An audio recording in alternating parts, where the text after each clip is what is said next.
Cheminez chaque semaine à la rencontre de la Bible et de son histoire, à la rencontre du Dieu de la Bible dans notre histoire.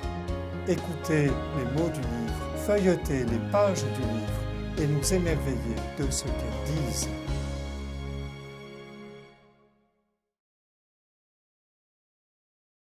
À l'époque de Jésus, de nombreux courants, voire partis religieux sont présents sur le territoire et s'opposent souvent. Pharisiens, sadducéens, esséniens, chacun a sa façon d'envisager la loi qui imprègne toute l'existence d'Israël. Jésus, quant à lui, ne se place dans aucun clan. Il n'est ni conservateur ni libéral, mais dénonce avec force la souveraineté de la loi qui en obscurcit l'esprit. Certes, il ne rejette pas la loi, mais semble plutôt avoir un point de vue qui va au-delà de la pure observance du commandement. En fait, Jésus abolit certains points de la loi. Il refuse le serment prévu par un texte du livre des Nombres.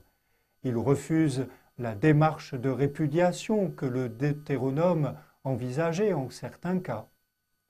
Jésus a la prétention de dire « Moi, je vous dis ». Plus besoin de consulter les sages ou les savants. Les pauvres auront l'amour pour les guider.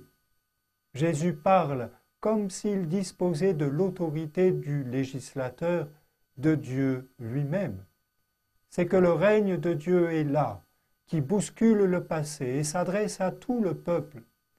L'appel à l'amour est sans limite. Il faudra pardonner jusqu'à 77 fois 7 fois. Et Jésus d'ajouter ces paroles inouïes qui expriment l'originalité la plus radicale de son message.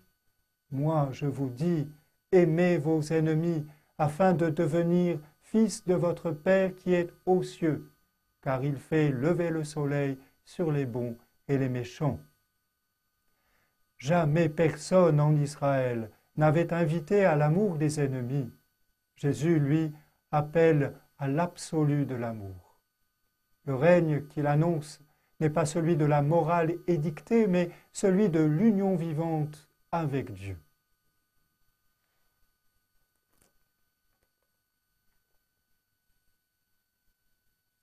N'allez pas croire que je sois venu abroger la loi ou les prophètes. Je ne suis pas venu abolir, mais accomplir. Je vous le dis, si votre justice ne surpasse pas celle des scribes et des pharisiens, non, vous n'entrerez pas dans le royaume des cieux. Dans l'Évangile selon saint Matthieu, au chapitre 5.